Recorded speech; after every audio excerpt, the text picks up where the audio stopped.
और मैं यहाँ पर आपको मैथ्स पढ़ाऊंगी। कि जैसे कि आप सबको पता है कि अब जेके बैंक की नोटिफिकेशन आ चुकी है, बैंकिंग एसोसिएट्स और पीओ की, तो अब सब आप उसके लिए प्रिपेयर कर रहे हैं। तो मैं मैथ्स का आपको थोड़ा सा एक ब्रेक बता देती हूँ। जो डिटेल वीडियो है वो हमारे चैनल पे ऑलरेडी अपलोडेड है, तो जिसे जो भी क्वेरी हो, कुछ भी देखना हो उसके बारे में, आप प्लीज उस वीडियो को जाकर चेक कीजिए। तो यहाँ पर मैं आपको बताती हूँ कि बेसिकली मैथ्स का पोर्शन किस तरह होगा। एक छोटी सी समरी, प्रीलिम्स होगा, आपको सबको पता है, मेंस होगा और उसके बाद क्या होता है, इंटरव्यू होता है। तो प्रीलिम्स में आपको मैथ्स के 35 क्वेश्चंस होते हैं, आपको 35 इसके मार्क्स मिलते हैं और आपके पास टाइम होता है सिर्फ 20 मिनट्स। ठीक है, तो इन 20 मिनट्स को आपने अच्छी तरह यूटिलाइज कैसे करना है, यही आपका सबसे मेन प्रीलिम क्लियर करने का जो मेन तरीका है वो यही है कि आप कैसे यूटिलाइज करते हो 20 मिनट्स को। तो कॉन्सेप्ट्स तो क्लियर होने ही चाहिए, बट सबसे इंपॉर्टेंट चीज क्या है कि आपके पास एक एक्यूरेसी और आपकी स्पीड। प्रीलिम्स को क्लियर करने के लिए एक्यूरेसी और स्पीड की बहुत ज्यादा जरूरत है। तो आप किसी भी क्वेश्चन को अगर ट्रेडिशनल मेथड से करते हैं तो मतलब आप मे भी आंसर निकाल दे, पर अगर वो आंसर टाइम पर नहीं निकला तो उस आंसर का कोई फायदा नहीं है। तो इसीलिए हम यहाँ पर सीखेंगे शॉर्टकट्स। तो इस YouTube चैनल में अगर आप हमारे साथ बने रहे तो टेस्ला के चैनल में आपको मतलब पूरा का पूरा सिलेबस कंप्लीट किया जाएगा, जिसमें आपको पूरी तरीके से समझाया जाएगा कि किस तरह क्या करना है और हर एक चैप्टर को बड़े अच्छे और स्मार्टली इसको प्रिपेयर करवाया जाएगा।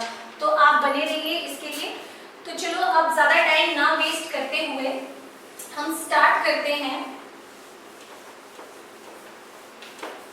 आज का हमारा जो टॉपिक है वो है परसेंटेज। तो बेसिकली परसेंटेज क्यों? क्योंकि जैसे कि आपको पता है कि क्वाड्रेटिक, अगर आप लोगों ने सिलेबस देख लिया है तो क्वाड्रेटिक इक्वेशन, ठीक है, सिंप्लीफिकेशन जो बैंकिंग एसोसिएट्स में आएगी वो, डाटा इंटरप्रिटेशन जो प्री में आपके 10 से 15 मार्क्स तक तो आएगी ही आएगी, पर मेंस का आपका मैक्सिमम पोर्शन ये कवर करती है। ठीक है, तो आप रेशियो का चैप्टर ले लीजिए या आप कोई भी ऐसा चैप्टर, प्रॉब्लम ऑन एजेस, ये जो सारे छोटे छोटे चैप्टर हैं इनके लिए सबसे ज्यादा इंपॉर्टेंट क्या है, परसेंटेज। तो इस परसेंटेज को करने के लिए आपको मतलब इन सारे चैप्टर्स को अगर आपने अच्छी तरह परफॉर्म करना है या आप इसमें एक्यूरेसी या सब कुछ चाहते हैं, उसके लिए परसेंटेज के कॉन्सेप्ट्स क्लियर होना बहुत ज्यादा जरूरी है। कि ऐसा नहीं है ना कि मतलब बस परसेंटेज सिर्फ एक अरिथमेटिक का चैप्टर है, कर लिया या फिर इसको छोड़ दिया कि हाँ चलिए इसको तो छोड़ देंगे, कुछ और कर लेंगे इसकी जगह। तो ये वाली अप्रोच आपको नहीं करनी है। टॉपिक्स ऑब्वियसली आपको कुछ टॉपिक्स ऐसे होते हैं जिन पे हमारी कमांड होती है, कुछ ऐसे होते हैं जो हमें नहीं ज़्यादा समझ आते, बट एटलीस्ट परसेंटेज के आप ट्राई करो कि कॉन्सेप्ट्स आपको क्लियर हो, क्योंकि सिर्फ अकेला कुछ चैप्टर नहीं है, ये आपको बाकी सारी कितनी सारी चीज़ों में हेल्प करेगा। तो इसके कॉन्सेप्ट्स तो आपको क्लियर चाहिए ही चाहिए। तो चलो अब हम ज़्यादा टाइम नहीं वेस्ट करते हैं और करते हैं स्टार्ट। अगर आपको ये वीडियो पसंद आए तो इसको लाइक, शेयर एंड सब्सक्राइब कीजिए अपने टेस्ला कॉम्पिटिटिव सर्विसेज को। तो चलो परसेंटेज को स्टार्ट करते हैं। तो बेसिकली परसेंटेज होता क्या है, अगर इसका एक बेसिक सा मतलब देखा जाए तो anything which is divided by 100 उसको हम क्या कहते हैं, परसेंट कहते हैं। किसी भी चीज को जब हम 100 से डिवाइड कर देते हैं उसको हम 100 परसेंटेज कहते हैं। कि जैसे हम सपोज कहते हैं दिस इज 60%, कहने को ये 60% है, बट मतलब बेसिकली इसका बनता कैसे है, ये इट इज 60/100। यही इस चीज को, इस साइन को आप इसी तरीके से ब्रेक करते हैं, यही इसका तरीका है। तो ये बेसिकली परसेंटेज का हमारे पास जो मेन चीज है वो है। अब आप एक चीज हमेशा याद रखना, कोई भी चीज जब अपने आप में कंप्लीट होती है, जैसे जब वो पूरी फुल होती है तो हम उसे क्या लेट करते हैं, हम उसे हमेशा 100% लेट करते हैं। कि एक क्वांटिटी जब अपने आप में कंप्लीट है तो वो क्या है, वो 100% है। अब इसी तरीके से, और अगर हमें किसी चीज का 10% फाइंड आउट करना हो, फॉर एग्जाम्पल जैसे अब मैं एग्जाम्पल के साथ आपको ये चीज समझाती हूँ। जैसे 600 आपके पास एक नंबर है, ठीक है, वेरी सिंपल, 600 आपके पास एक नंबर है, तो इसका 100% क्या होगा, 100% 600 itself होगा। What does that mean? 100% का बेसिक मतलब क्या है, that is 100/100।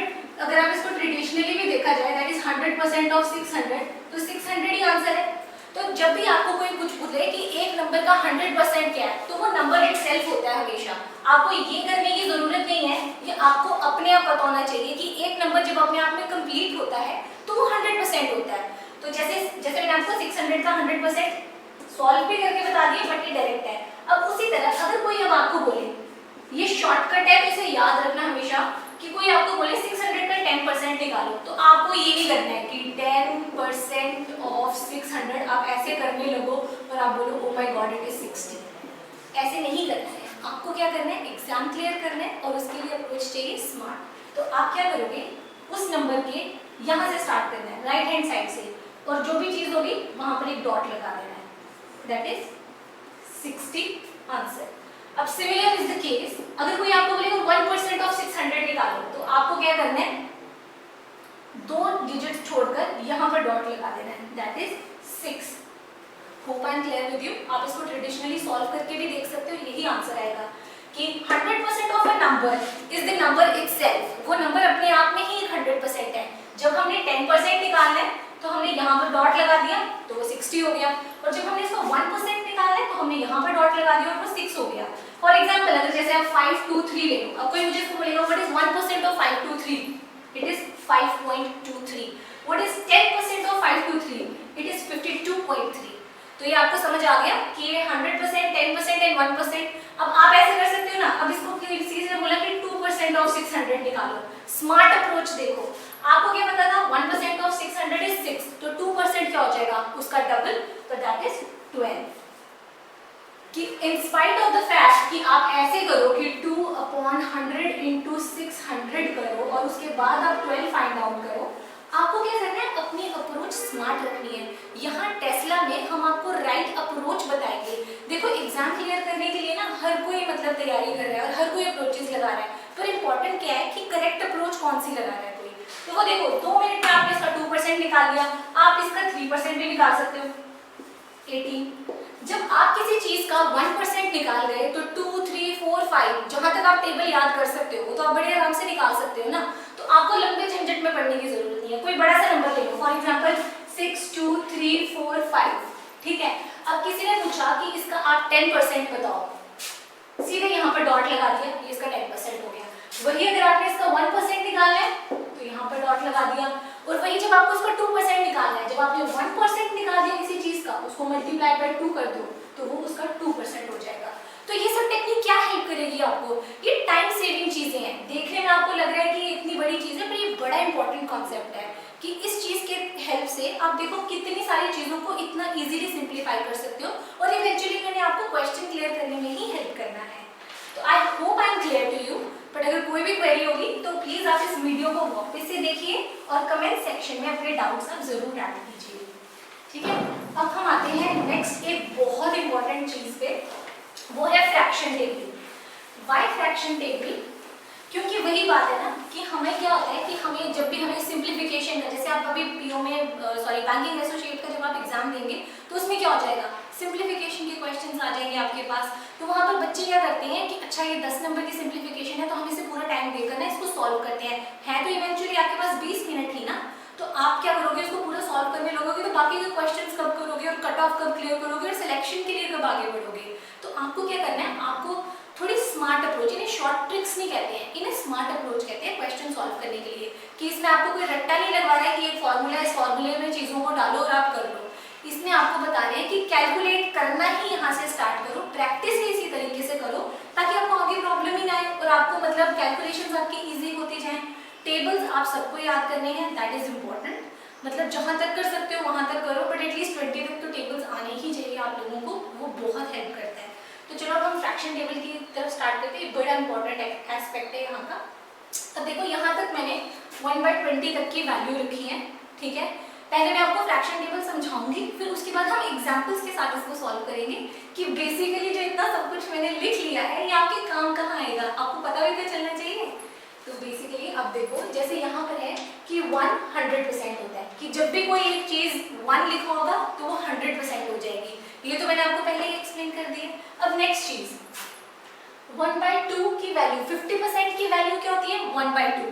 दैट इज अगर आपको कभी लिखा हो कि 50% ऑफ 100 लिखो, ठीक है, तो आप इसको डायरेक्टली 1/2 ऑफ 100 भी कर सकते हो, 50 आपका आंसर आ जाएगा। ये हुआ इसका मतलब कि 52 को रादर कि आप इसको फ्रैक्शंस की जरूरत क्या होती है, रादर आप 50/100 को लिखो, उसके बाद आप इसको कैंसिल करना स्टार्ट करो कि 1/2। अच्छा, तो अब इसकी वैल्यू 1/2 थी, अब हम 1/2 करके इसको सॉल्व करते हैं। सिंप्लीफिकेशंस में आपको इसी तरह की लंबी इक्वेशंस आती हैं, है ना। तो रादर कि आप इस चीज को ब्रेक करके सॉल्व करो, एक फ्रैक्शन टेबल है जिसे आप लर्न कर लोगे तो मतलब आपके ये जो सारे स्टेप्स हैं ये इनको कैंसिल आउट कर देगा और यहाँ से आप डायरेक्ट यहाँ पर पहुंच जाओगे और जितनी जल्दी आप आंसर के पास पहुंचोगे वो आपको उतना ही एक्यूरेसी के साथ वो आपको मार्क्स लाने में उतना ही हेल्प करेगा, ठीक है। तो जैसे अब यहाँ पर आपने देख लिया कि ये जो हमारा 50% है इसकी वैल्यू क्या है, और मैं इसको लर्न करने का भी तरीका आपको बताती हूँ, ठीक है। डायरेक्टली आपने 1 2 3 4 4 ऐसे नहीं स्टार्ट करना है, उससे क्या हो जाएगा आप 11 तक पहुँचते पहुँचते थक जाओगे, आप कोरिलेट ही नहीं कर पाओगे कि यार ये तो इससे मैच नहीं कर रहा, वो इससे मैच नहीं कर रहा, तो मैं पढ़ूँ कैसे, तो फिर मतलब वो तो आपको फायदा ही नहीं होगा।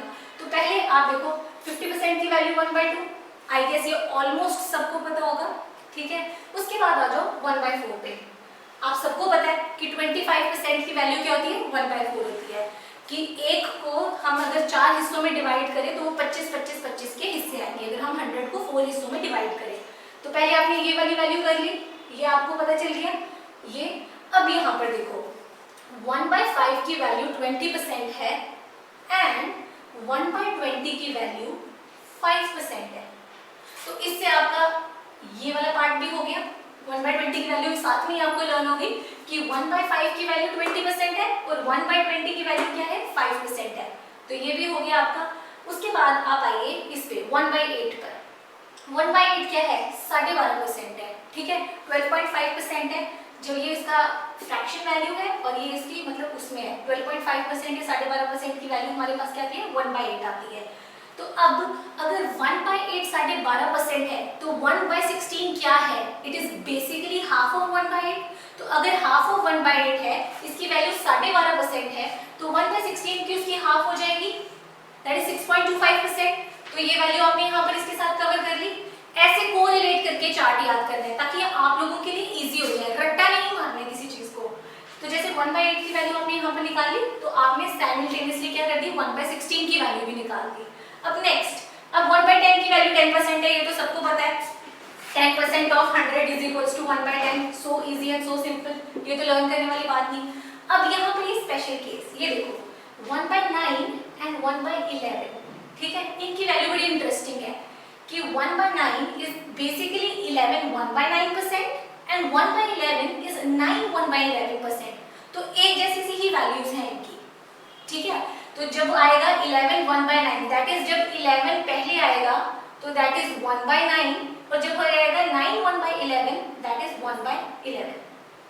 तो आपने ये वाली वैल्यू भी कर ली, आपने ये वाली वैल्यू भी कर ली, प्रीटी इजी, ठीक है। ये वाली वैल्यूज भी आपको लर्न होगी।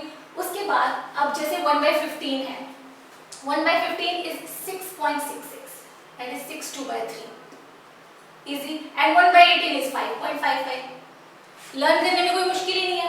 1/15 इज 6.66 एंड 1/18 इज 5.55, तो ये वाली वैल्यूज भी आपकी यहाँ पर कवर हो गई, ठीक है। अब देखो इतनी ज्यादा वैल्यूज तो आपने कवर कर ही ली, अब बाकी सारी हम क्या करेंगे, कोरिलेट करके करेंगे। अब जैसे 1/13 को आप लोग, 1/3 को आप लोग, आपको ये चीज पता है कि अगर 100 आपके पास है और 3 भाइयों में वो बांटना है, दैट इज हर एक के हिस्से कितना पोर्शन आएगा, 33 1/3, 33 1/3 एंड 33 1/3।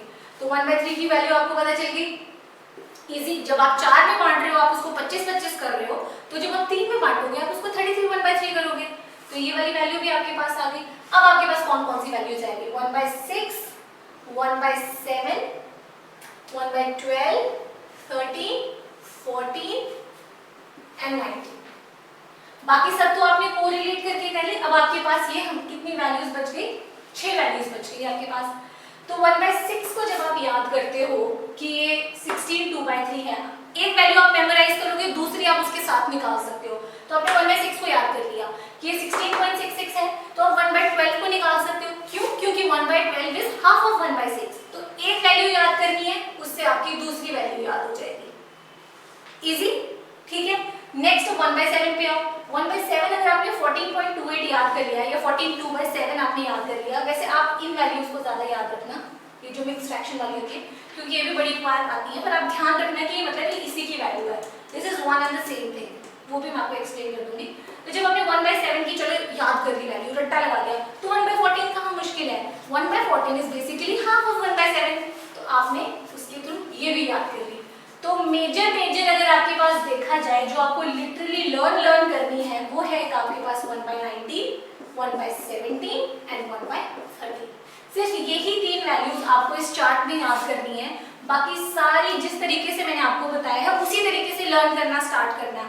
ऐसे नहीं कि आप 1, 1/2, 1/3 और एक रट्टे में आप याद कर रहे हो, बिकॉज वहां पर इतना टाइम थोड़ी ना होता है कि जो आप रट्टा लगा रहे हो आप उसको रिकॉल कर सको। तो हमेशा टेक्निकली चीजों को लिंक करके रखना है, ताकि एग्जाम में जैसे ही कोई वैल्यू सी आए कि अच्छा 1/6 क्या है, 16 2/3, तो एकदम से ऐसे 1/12 क्या उसका हाफ, तो 1/3 हो जाएगा, 8 1/3 हो जाएगा।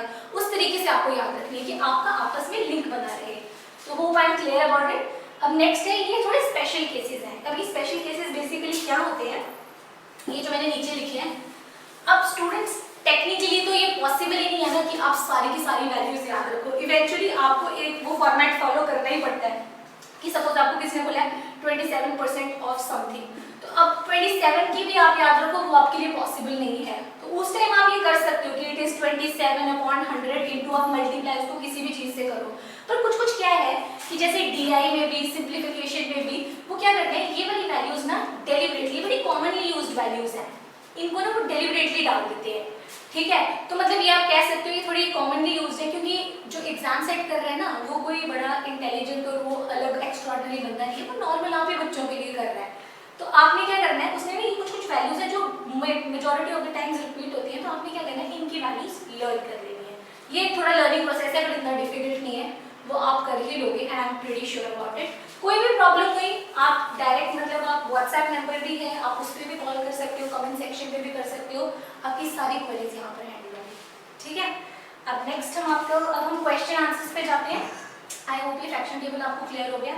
अब हम स्टार्ट करते हैं बेसिकली कॉन्सेप्ट्स ऑफ परसेंटेज। ये तो एक थे शॉर्टकट्स की बिगिनिंग, ठीक है, कि शॉर्टकट कैसे करना है और क्या करना है, ये उसका आपको थोड़ा ओवरव्यू दिया ताकि परसेंटेज ना आपको एक अच्छी अप्रोच लगे, ठीक है। अब इनके थ्रू अब ये कहाँ पर काम आते हैं, अब हम थोड़े से क्वेश्चंस करेंगे। और तो अब ये फ्रैक्शन टेबल जैसे कि हो गया, अब फ्रैक्शन टेबल कराकर छोड़ना नहीं है, अब मैं आपको एग्जांपल्स कराऊंगी जिससे आपको पता चलेगा कि इस पूरे फ्रैक्शन टेबल का पर्पस क्या था।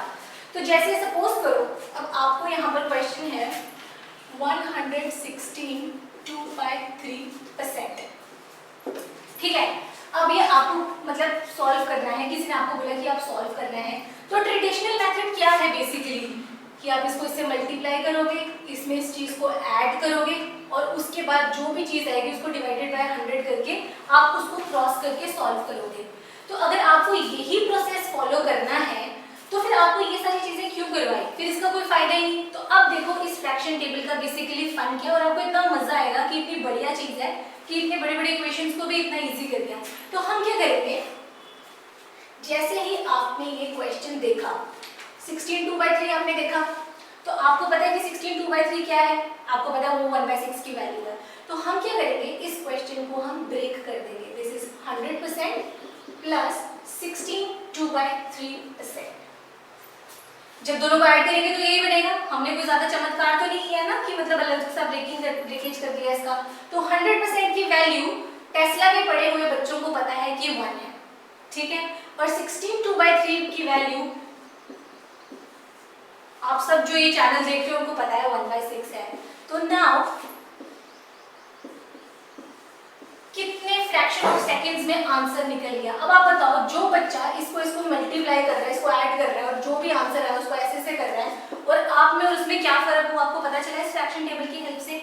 हम एक और एग्जांपल करेंगे तो आपको और अच्छे से क्लियर हो जाए कि आपको पता चले कि जो फ्रैक्शन टेबल है मैं इस पर इतना स्ट्रेस क्यों कर रही हूँ, कि ये बहुत इंपॉर्टेंट है।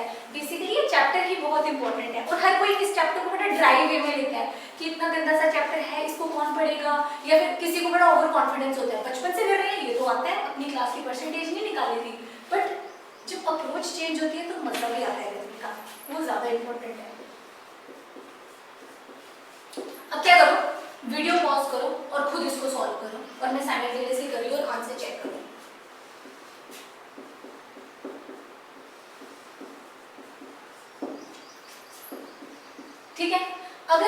100% 1 है तो 400% की वैल्यू क्या होगी? 4 होगी ऑब्वियसली। सॉल्व करके देख लो, 400% की वैल्यू क्या है? 4 है। स्मार्ट अप्रोच 66 2/3, स्पेशल केस में आपको बढ़ाया था, इट इज 2/3। कितना टाइम लगा? देखने में इतना बड़ा नंबर था और सॉल्व करने में ना आपको पता चला ना मुझे पता चला। किसकी हेल्प से? यही फ्रैक्शन टेबल की हेल्प से। और कोई मतलब कोई जादू नहीं हो गया यहाँ पर, बट ये फ्रैक्शन टेबल था जिसने हेल्प किया है यहाँ पर। ठीक है, अब हम एक थोड़ा क्वेश्चन के फॉर्म में लेते हैं, जैसे सिंप्लीफिकेशन में आता है, ताकि आपको और मजा आए और आपका और इंटरेस्ट करे। This is 187.5% of 162। ठीक है, बस अब सारे बच्चे तो पहले इसी को देखकर परेशान हो जाएंगे क्या हुआ, पर जो स्मार्ट बच्चा होगा जिसने ये वाली वीडियो देखी होगी उसको पता होगा कि इसको कैसे करना है। Sorry, it is 87%। इसकी वैल्यू सबको पता है 1 है, इसकी वैल्यू स्पेशल केसेस में सबको पता है 7/8 है।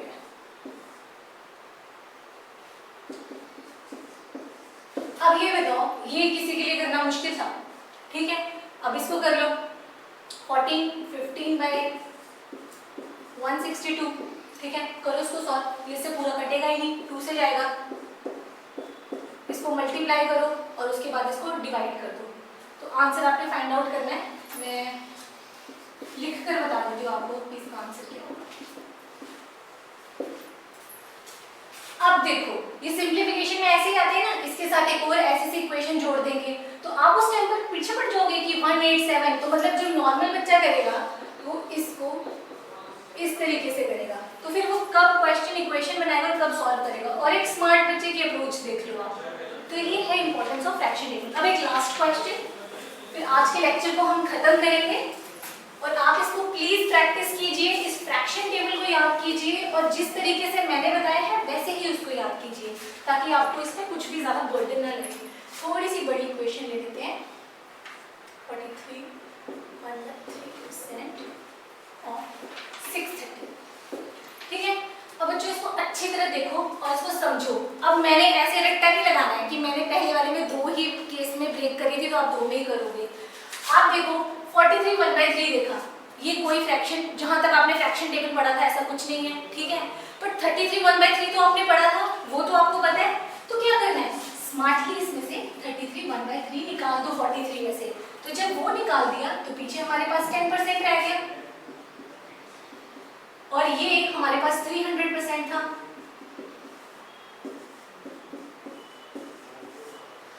और ये पूरा सॉल्व हो गया। तो वैसे दिमाग लगाना है, मैं ये नहीं कह रही कि आपको अब बहुत ज्यादा दिमाग लगाना है, बस जितना मैंने टेबल पढ़ाया ना उसके रिस्पेक्ट टू देखा करो कि जैसे 43 आया तो मैंने आपको 43 नहीं पढ़ाया तो आपको नहीं पता कि 43 क्या है, बट आपको 33 1/3 तो पता है ना, तो आप उसमें ब्रेक कर लो। किसने बोला है, कोई रूल है कि सिर्फ 2 हिस्सों में ब्रेक करना है या 3 में करना है? आप 4 में करो, 5 में करो। आप फ्रैक्शन टेबल सिखाने का मतलब ही यही है कि आप उसको जितना इजी फॉर्म कर सकते हो उतनी इजी फॉर्म में रखो और आप आंसर निकालो उसका। ये मैं 2 में कर रही हूँ तो आप इसको, चाहे कोई बंदा अगर इसको 4 से क्रैक कर सकता है, उसके दिमाग में वो वाले नंबर्स आ रहे हैं तो वो उनसे क्रैक कर ले उसको, बट यूज करो इस मेथड को, इंपॉर्टेंट ये है। तो 300% का क्या आया हमारे पास 3, 10 is 1/10 एंड दिस इज 1/3। ठीक है, अब आपके पास 2 ऑप्शंस हैं। अब एक और स्मार्ट अप्रोच यहाँ पर देख लो, तो 2 ऑप्शंस हैं आपके पास, या तो आप इसको ट्रेडिशनल तरीके से इनका एलसीएम लेकर वो करो, या तो आप स्मार्ट वे रखो। आप क्या करो, 630 को 3 से मल्टीप्लाई कर दो, 1890, इसको इससे मल्टीप्लाई कर दो 63, ठीक है, पर आप इसको इससे मल्टीप्लाई कर लो, 1/3 से कर लो, ठीक है, एंड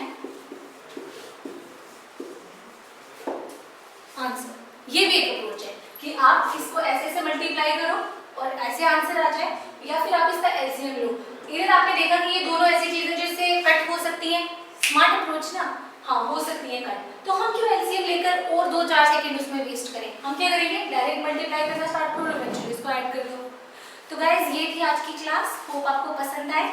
पार्ट 2 के लिए आप वेट कीजिए, और कोई भी क्वेरी हो तो प्लीज़ आप कमेंट सेक्शन पे ज़रूर लिखिए और मुझे बताइए कि आपको आज का लेक्चर कैसा लगा, एंड इसको प्रैक्टिस कीजिए। मिलते हैं नेक्स्ट पार्ट में बेसिक कॉन्सेप्ट्स।